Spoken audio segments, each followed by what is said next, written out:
It is January 28th, 2025, and it's just 3 days until the end of the first month of the year 2025. Hope you're good. Hope you're great. And so, a few months back, we found about the tanker explosion that happened as far away Diko in north central Nigeria.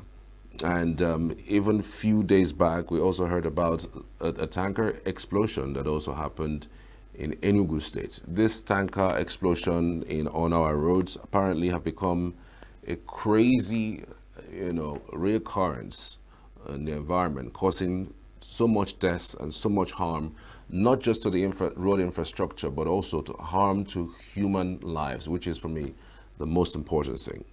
We will talk a little bit about the increased fuel tankers accidents in Nigeria, the road safety perspective, with our guests, Dr. Kayode Olagunju, who is a retired Deputy Corps Marshal FRSC. Good to have you. Good morning. Good morning. My pleasure to be here. Dr. Kayode, can you hear me? Good morning. I can hear you very well. My pleasure to be here. Thank you so much for joining us this morning. I don't know what your first reaction is to this recent and increased tanker accidents on our roads that is causing us so much harm, not just on the human lives, but also on our infrastructure. What's your first point of thoughts with this increased number of tanker accidents on our roads? Well, the first line of thought is that they are preventable. That if you do the right things, definitely we can easily avoid them. Let me also say that it has been with us for some time. Between 2013 and 2023, on Nigerian roads, we actually had 2,344 tankers that crashed. Then trailers, that's 4,987. And if you add that together, that will give you 6,363 tankers and trailers that crashed on our roads. That's in a period of about 10 years.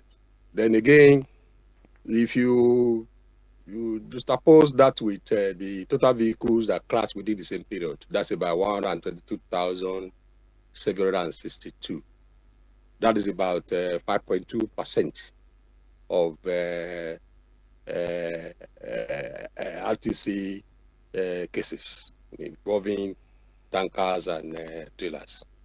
If you also take a look at the number of fatalities, deaths, 6,311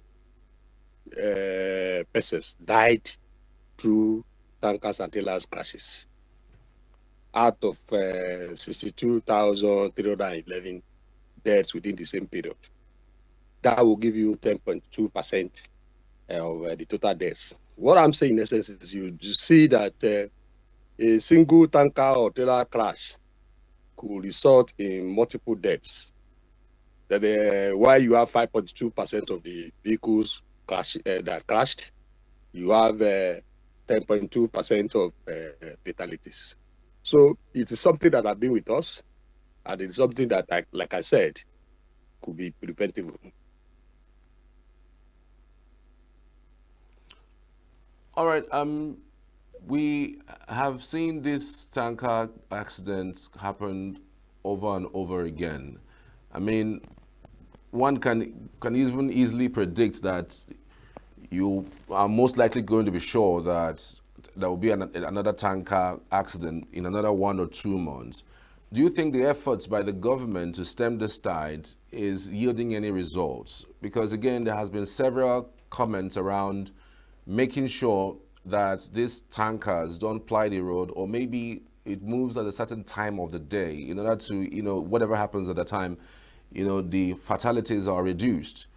For you, do you think some of these measures, if implemented, will go a long way? And do you even think that the government would have that courage to implement these measures to stop the movement of tankers at a certain time of the day? Definitely. Let us look at the perspectives. There are two levels. A tanker has crashed. That's the level one.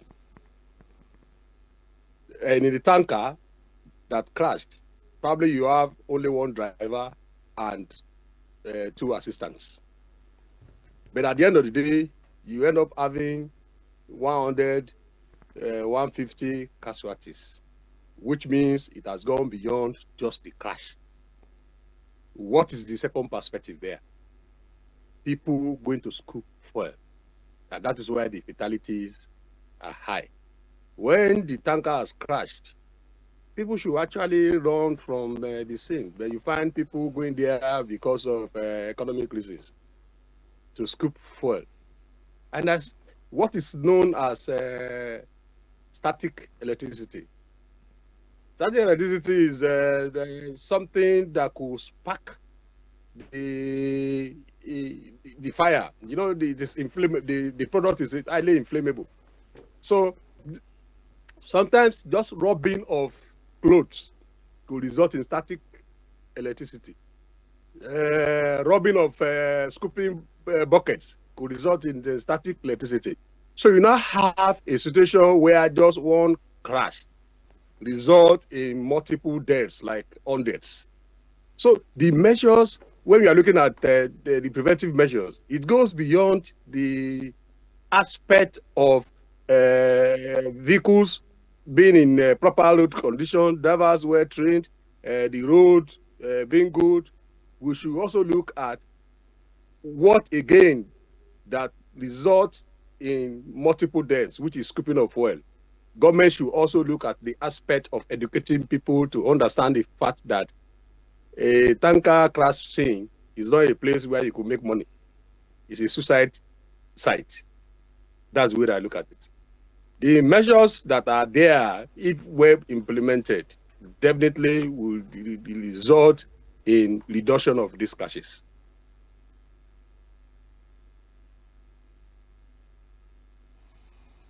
So, going forward for you, as someone who has been a custodian of our road safety for quite a while now, I mean, what specific safety measures do you think can immediately be implemented that could stem this tide, even if not necessarily stopping it completely? Because I'm just thinking to myself, how do you transport gas from one location to another if not through pipes? I mean, we will not start building pipes immediately, but on a short-term plan, for instance, what measures would you think, if implemented immediately, will go a long way to reduce or maybe stem the tide of this continuous road accidents caused by tanker, on our roads?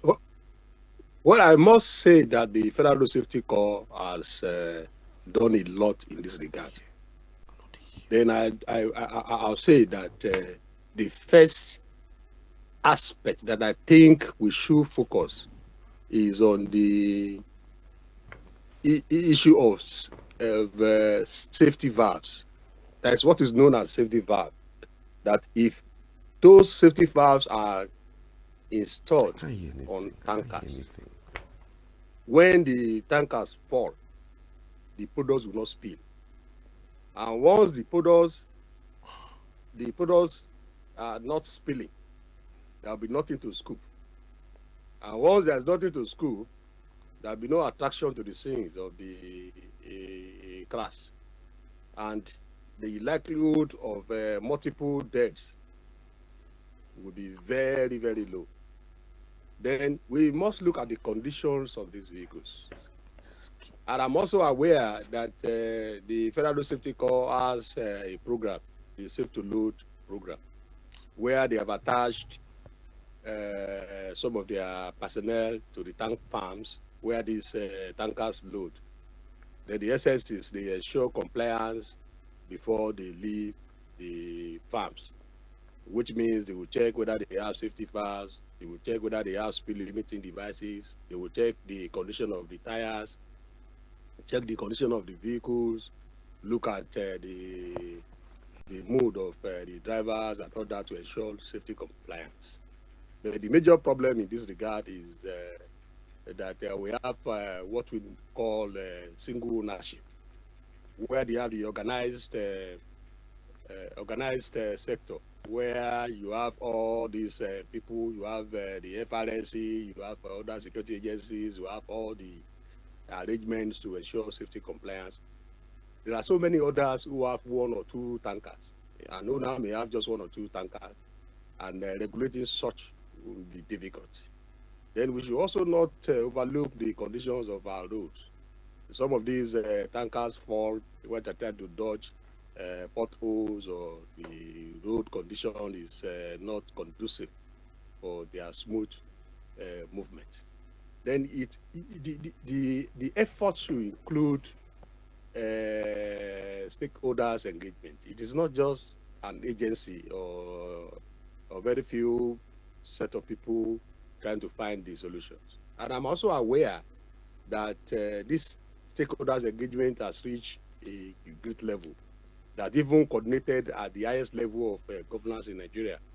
The presidency, the secretary to the government of federation have had courses to bring together all the stakeholders, the federal minister of petroleum, the ministry of petroleum resources, the FRSC, Federal Organization of Nigeria, NATO, marketers, URTW, all of us sitting together to provide solutions on this matter.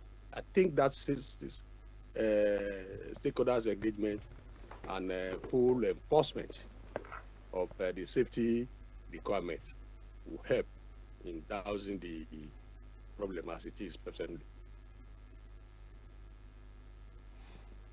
One of the measures that the governor has actually proposed for tankers or for organizations that run this tanker business is to install an anti-spill technology on the tanker. So even when the accident happens, that is exactly what I just you were not explained. able to spill. The tanker wouldn't spill its contents.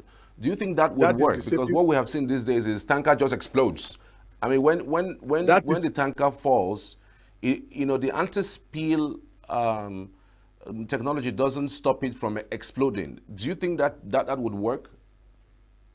That is exactly what I just explained. The anti-spill is called safety valve. That is what I just explained. But it's not for explosion. It's to prevent spill. It's to prevent spill. But there are other factors. The issue of overloading, where a tanker that should normally carry 3,000 now carrying 50, 60,000 liters. Then you have the issue of poor conditions, tires are bad. Then you have the issue of fleet renewal issue. On the average, you find that the average age of tankers on Nigerian roads could be about 20 years. And that, of course, presents its own problems. Then the cost of acquiring these tankers is also very huge, which means there should also be a way of encouraging the people who are into such business through certain facilities that could help them. So it is a multifaceted issue that should be explored in solving the problem. The anti-spill is the safety valve. It will definitely help. That's what I said. When the tankers fall, there won't be spill, and if there's no spill, there's nothing to scoop. And when there's nothing to scoop, there's nothing to attract people in the community to that area, which means the issue of multiple deaths will be addressed.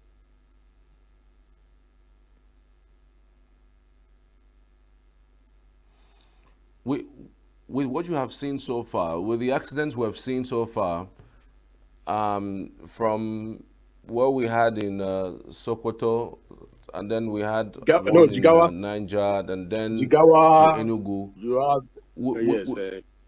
Would you say that all along that what has caused this is more of negligence or lack of foresight, or maybe even more of ignorance on the part of those who go to try to scoop this content when it spills? It is multidimensional. You look at the human factors.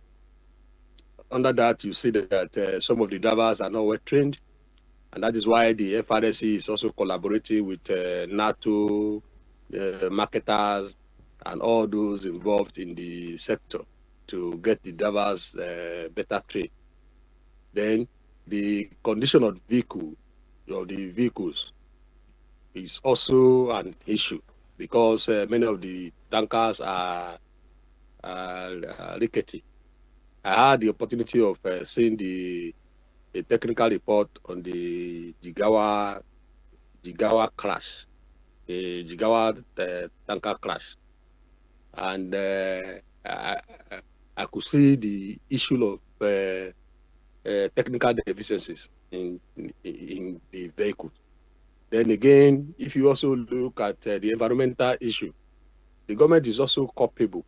One must also commend the efforts being made recently in putting the roads in better conditions. But many of the roads are not are not in good conditions. They are not well lit. Then you also have situations where road signs are also not there, or in some cases, people will put speed breakers, the local speed breakers that will be higher than the normal standard, and these vehicles will climb them and fall. Then we have some of these classes resulting from dodging potholes and all that.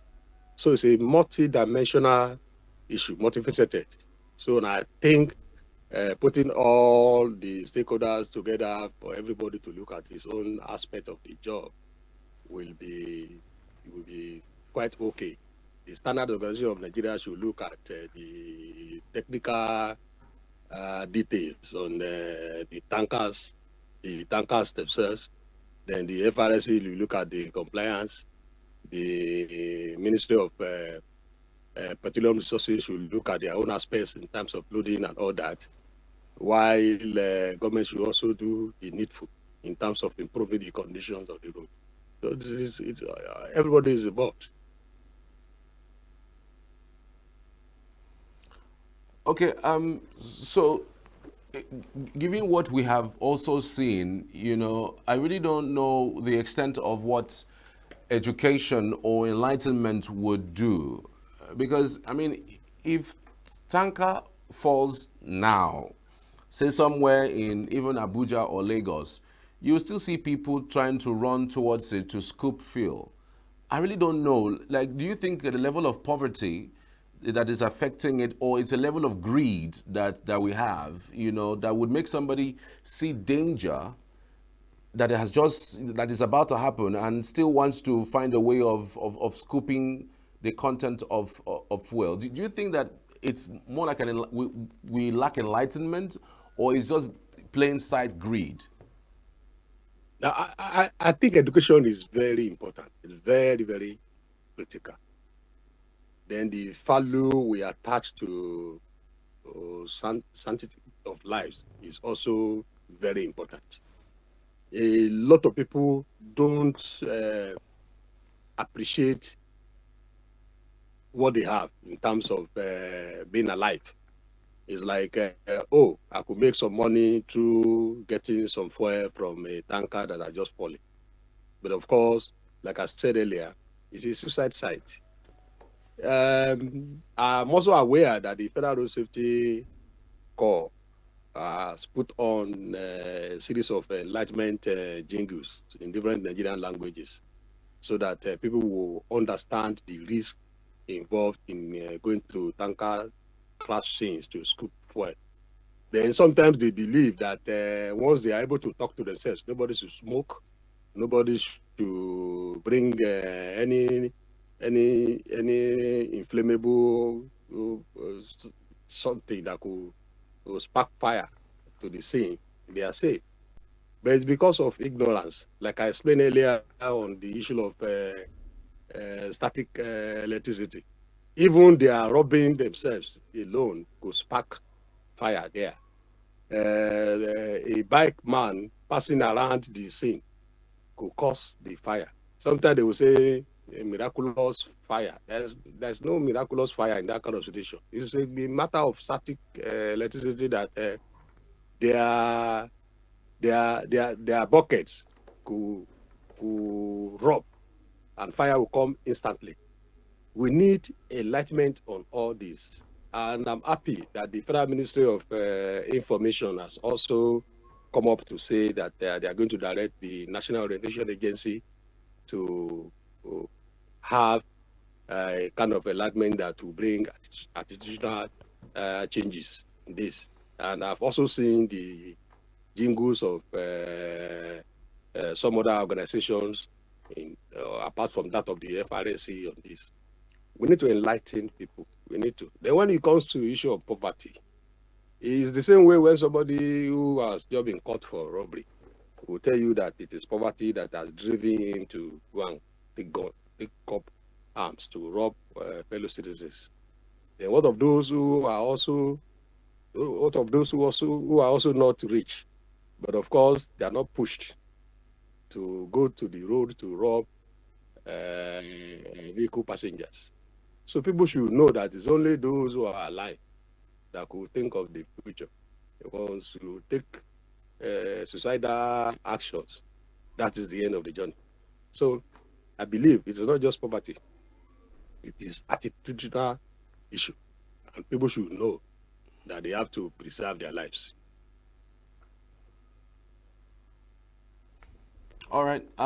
Thank you so much. I mean, I understand that the NOA has a role to play, but the FRSC themselves, I really don't know if you assess them, well in terms of putting out information, around safety, around accidents.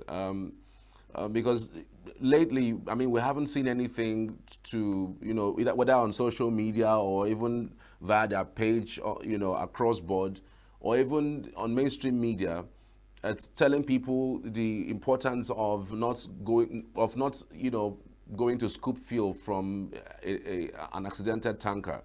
I mean, you don't see that enlightenment every now and then. We understand that there's a role that NOA plays, but even the FRSC themselves, don't they also have roles to play in this regard? I just even explained that I saw the jingles of the FRSC that they just prepared in this regards. I'm sure any moment from now, they'll go to full circulation on that. Then I think the public should also assist them. The corporate organizations will also assist them in putting this in the public space. I'm sure you know what I'm saying. You know the cost of hearing a jingle for just 2 or 3 times, and I don't think the organization will be able to show that alone. Which means the ministries, the general public, even the media houses themselves should also assist and say, okay, just like your station here, you can say, let us have the jingle, and we can at least give you 3 slots per day. Then that will also make that information available to everybody. But we want FRSC and NOA alone to be the ones to share the information. That may be an issue. Then again, once this kind of jingles are also made available on the social media, people should be ready to share them freely. But unfortunately, people like sensational news, they would rather not share the jingle, but they will prefer to share the number of deaths at the tanker scene or at the tanker crash scene, or something else that is not really that important in terms of preservation of lives. So it's a collective responsibility. All of us should key into it. A private businessman can also say, FRSC, I'm not giving you money, but let me have that jingle. I can place it in a particular media station and say, okay, I want them to hear this one for so number of slots. That's what I believe will help in dissemination the information. All right, we are out of time, but just on a final note, we've seen the number of deaths vary from media houses to media houses, and sometimes, you know, the number of accounted people who had passed on during an accident, sometimes the number is giving as very low compared to what was actually, observed at the scene. Is there like a deliberate policy to make sure that maybe if there is a 50 persons that died, maybe the policy says that that number should be reduced by half or maybe even 10, 20%? Is there something to that? Or it is just what is, that is reported by the FRSC that they actually do tell the press? There is nothing FRSC or government will gain by deliberately downplaying the fatalities. Incidentally, I was the head of policy research and statistics department in FRSC for so many years. And I know the way we were collating the statistics, which is also the same way they have continued. But people prefer sensationalism. That is the issue. Let me give an example. If you have 2 luxury buses crashing, people will put figures based on the capacity of the buses. That bus must have carried 80 people, then maybe 10 people also standing, then the other one would have also carried 85 with 25 people standing, and at the end of the day, you will say 200 feared death. 200 feared death in a luxury bus crash. But meanwhile, it is possible that one of the luxury buses is even empty apart from the drivers and the conductor. It's also very possible that that bus had just 10 or 15 people inside. So when the governor now comes up with his own statistics and say 25 people died, they will say, no, how come? So there's no deliberate effort to reduce the crashes. Sometimes people will look at the crowd.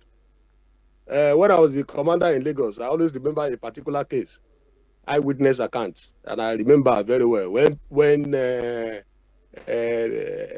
station, I don't want to mention the station now, went to the scene of a crash where 2 vehicles plunged into the lagoon, and they were interviewing people. Oh, 2 Molue vehicles crashed into it. I saw them going inside. All the passengers were crying and all those stuff. But at the end of the day, when we pull out the vehicles, one pickup and one pickup with 2 persons inside, and one other small vehicle. So people like sensationalism. It will start from I think to I saw to I was there to no. It goes like that. The government does not deliberately. What would they want to get? Enugu crash now as of yesterday. The tanker crash in Enugu as of yesterday was 18. But people are still bringing. Well, it's a lie. It must be 100. It's also no deliberate effort to do that. All right. I want to appreciate you, Dr. Kayode Olagunji, Olagunju, PhD. Many thanks for your time. We truly appreciate your insight on the program this morning. Thank you very much. My pleasure too. All right. Dr. Kayode is a retired Deputy Corps Marshal, FRSC. All right. We want to appreciate everyone for sharing your mornings with us all through today. Tuesday, the 28th of January. Let's do this again tomorrow, same time, same station. But I'm connecting to Abuja, where my colleagues are standing by for the better part of the morning show. Do stay with us.